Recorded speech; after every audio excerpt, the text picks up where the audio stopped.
cette quantité des déchets, donc là j'ai beaucoup parlé de la production, mais c'est aussi la hausse du niveau de consommation, aboutissent à des débats très très importants à la fin du 19e siècle. C'est la question des décharges et la question de l'incinérateur.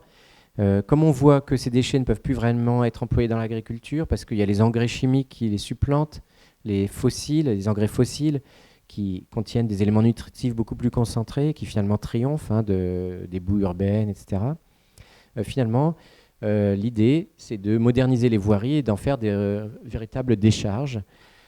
Premier aspect, donc là à gauche, on a une décharge de la banlieue parisienne dans les années 1890. Et par ailleurs, de construire des incinérateurs. Alors ça, c'était assez nouveau, parce que en général, on ne brûlait pas tellement les déchets avant les années 1870. Et les incinérateurs, là encore, ils ont été promus par des ingénieurs, et notamment des ingénieurs anglais. Pour tout ce qui concerne les déchets, il faut déjà aller voir l'Angleterre, en fait, pour voir ce qui se passe. Et c'est là que ça commence. Donc, en fait, c'est en Angleterre que l'incinération est le plus développée après 1870. Ça se développe à tel point qu'en 1893, il y a 55 villes qui se sont dotées d'un incinérateur. Et l'incinérateur, en fait, ensuite, c'est étendu dans tout l'empire colonial, donc à Calcutta, par exemple, en Inde ou en Nouvelle-Zélande ou en Australie.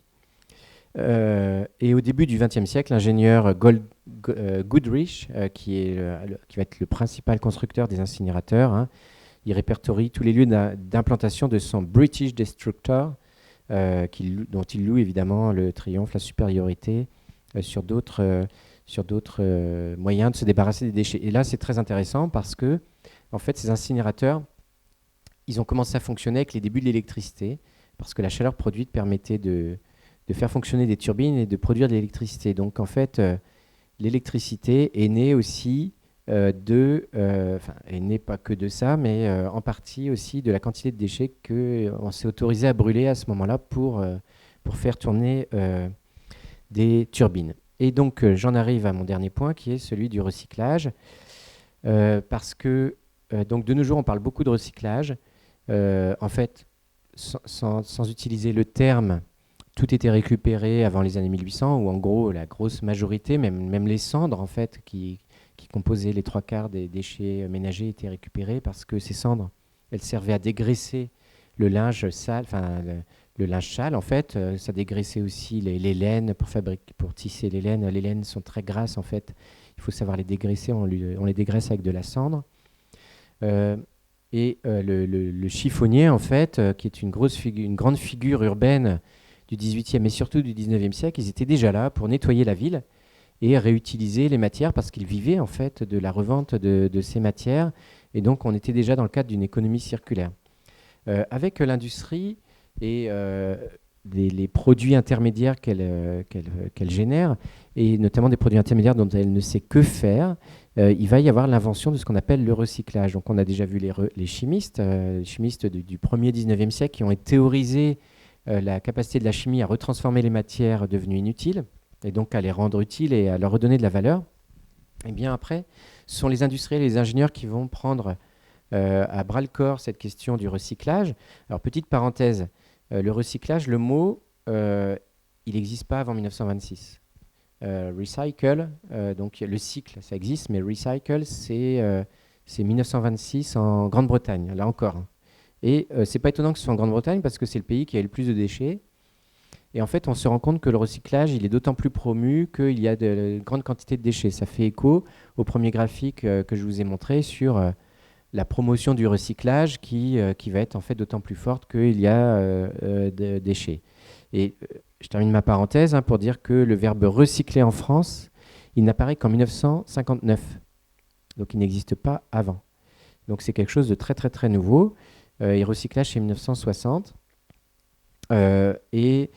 Donc en fait, on se rend compte qu'il est surtout utilisé à partir du moment où la circulation des matières elle a pu lieu en fait, et où la grosse majorité des matières qui sont en circulation finissent en déchets. Donc quand on vous parle beaucoup de recyclage, je pense qu'il faut être très inquiet et il faut le voir comme un indice d'une augmentation toujours plus importante des matières. Alors les ingénieurs, à la fin du 19e siècle, sont totalement fascinés par par cette idée de recyclage. Là, à droite, c'est une entreprise dont j'ai oublié le nom, là, qui va se faire la joie en fait, de collecter des matières, de les recycler pour essayer de les revendre.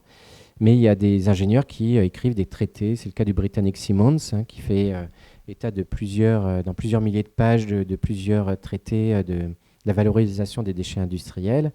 En France, c'est Paul Razous qui va être le principal promoteur avec Charles Fraissinet, dont j'ai déjà parlé, de ces recyclages. Et ce recyclage aussi va prendre beaucoup appui, et ça sera à peu près une des dernières choses dont je vais parler, sur la carbochimie. Et ça, c'est très intéressant parce que le charbon, en fait, va provoquer énormément de déchets. Tout le charbon qui est extrait n'est pas utilisé. Tout le charbon qui est utilisé va aussi, dans la combustion, laisser des mâches fer, etc., etc. Et donc, avec la naissance de la chimie organique, dans les années 1860, on va essayer de tirer parti de tous ces déchets et de fabriquer des choses avec. Et c'est cette chimie organique qui va être à la base de la chimie de synthèse et des éléments de synthèse, donc des molécules fabriquées en laboratoire, et donc de toutes les matières produites par la carbochimie. Donc je donne un exemple, et ce sont les premières matières qui vont être produites par la carbochimie, ce sont les colorants synthétiques. Donc les colorants synthétiques, alors les noms, hein, c'est l'aniline, qui va servir de colorant. C'est aussi la fuchsine, la mauvéine ou la lysarine, qui vont produire différents types de couleurs et qui vont donc remplacer l'indigo, la garance, tous ces colorants en fait, qui sont issus des plantes, donc des colorants végétaux, et qui vont être remplacés par des colorants de chimie de synthèse. Or, en fait, ces colorants sont synthétiques, qui viennent du charbon, sont tout à fait promus pour résorber la crise des déchets, mais en fait, dans leur fabrication, en fait, ils vont provoquer de très nombreux déchets, des pollutions majeures, parce que la première grosse pollution internationale des fleuves, en fait, du monde, c'est la pollution du Rhin, autour des industries notamment de Bâle, et de toutes les industries allemandes le long du Rhin, qui, en fait, puisque l'Allemagne a été le pionnière dans la fabrication des colorants artificiels. Donc ça, c'est un premier aspect. Et un deuxième aspect, c'est que, en fait, l'aniline, ça n'utilise que 1% des déchets du charbon, en fait, quand on regarde, et même d'autres types comme le benzène ou l'acétylène, etc. En fait, ça concerne seulement une quantité très très réduite de ces déchets. Et en fait, ça va être surtout un argument de justification pour dire que les déchets sont source de valeur. Mais en fait, ça ne résout en rien, premièrement, les déchets d'origine. Et en plus, dans le processus de fabrication, bien sûr, ce n'est pas aussi simple que ça. Il faut apporter d'autres éléments pour extraire ces éléments et en faire la synthèse. Et ça provoque la production en fait, de ces matières elles-mêmes en provoque de nouvelles. Donc c'est sans parler des effets rebonds que ça peut provoquer. Alors je vais m'arrêter là parce que déjà je pense que le temps est dépassé. Et puis aussi Sabine Barle va vous parler de l'invention des déchets. Donc j'espère qu'elle va peut-être répéter un peu ce que j'ai dit, mais ça va être en complément. Et puis elle va continuer à dresser le fil en fait sur le XXe siècle.